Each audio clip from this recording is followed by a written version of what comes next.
Let's welcome to the show Peter Bosley. How are you, sir? I'm doing great. How are you guys? We are great. Thanks for being here on NRA News Cam and Company.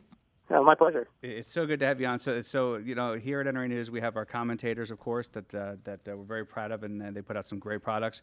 One recently by Dom Rosso has caused some debate and discussion.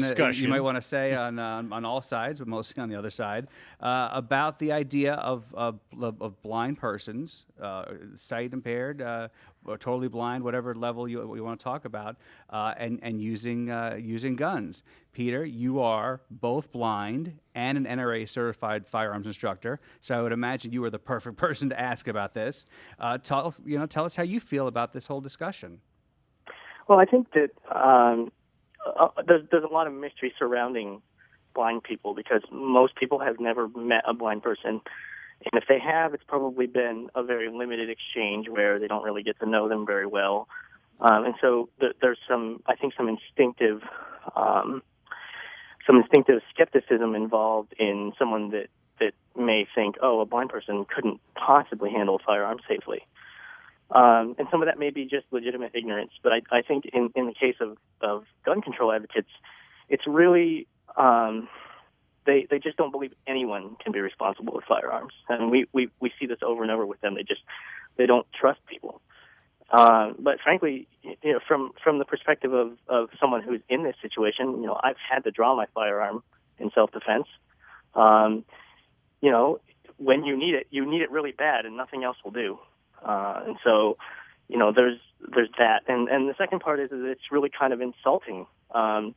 Pardon the pun, but it's like they feel like at the least threat, a blind person is just going to draw their gun and blindly blast away. And it's like, come on, any kind of rational person knows that that's ridiculous. That's the argument they make for everyone. Yeah, as well. That's true. But talk about your specific the reason why you needed a gun to protect yourself, Peter.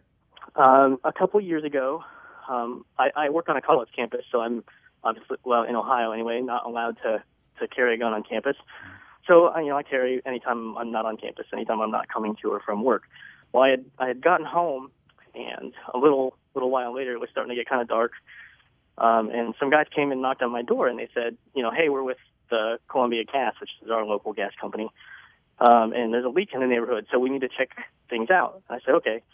So I opened the door and said, can I see some ID? I kind of cracked the door open a little bit.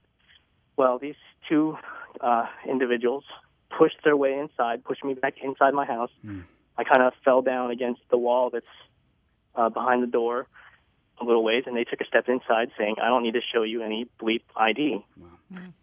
And I don't know what they were planning to do, but I drew my pistol. They decided the bang end of my gun is not where they wanted to be, and they turned around and figured out they had business in the next county, and they ran.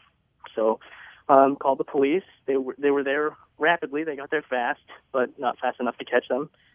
And the cops said, this is probably somebody that heard about you through the grapevine. They know that you're small and a computer geek, so you probably have expensive stuff in your house, and they probably thought they would just come in and take what they wanted. They said the good news is they probably won't try that on you again. Yes, yeah, that is the good news. That's good. Not a repeat occurrence, probably. So, I mean, it's just there's a divide, and a lot of people just don't understand. And I think that there's a perception that there's no way that somebody could possibly use a gun in self-defense if they can't see well, and that's just not the case. I mean, I could see them well enough to see them. I could see them close enough that I could put a laser dot on them. And quite frankly, with target identification, if Johnny Crackhead is on top of you, attacking you, he's identified himself. It's pretty easy. Pretty simple, actually. Yeah. Well, what's other than the discussions back and forth, Peter, I know you're on Twitter, and if you go to @Cam & Company, we link to your Twitter handle so people can find you there. But are there any other resources or places that you would recommend online where people can read more about this debate and find out more of the answers? It's kind of a niche thing. You don't know that many people that do it, so I can't really say I know any kind of associations or anything like that. One thing I will encourage anyone out there that listens to this and says and is thinking about that, if you have a visual impairment or any kind of disability, If you were ever forced to use your firearm in self-defense, you need to understand that your use of force is going to be under probably the biggest microscope you've ever seen. So go out and get some professional training, and I mean good training, trainers that are well known in the community and that will show up and testify on your behalf. Because God forbid you ever have to do it. We know how the media is going to come down on that one. Good advice. Good advice. Well, right. thank you so much, Peter, for coming on. It's good to have you on. Like I said, no problem. My pleasure. we're linked to you on our Camera Company Twitter feed, so people can find you there. Peter Bosley. Thank you, sir. All right, take care.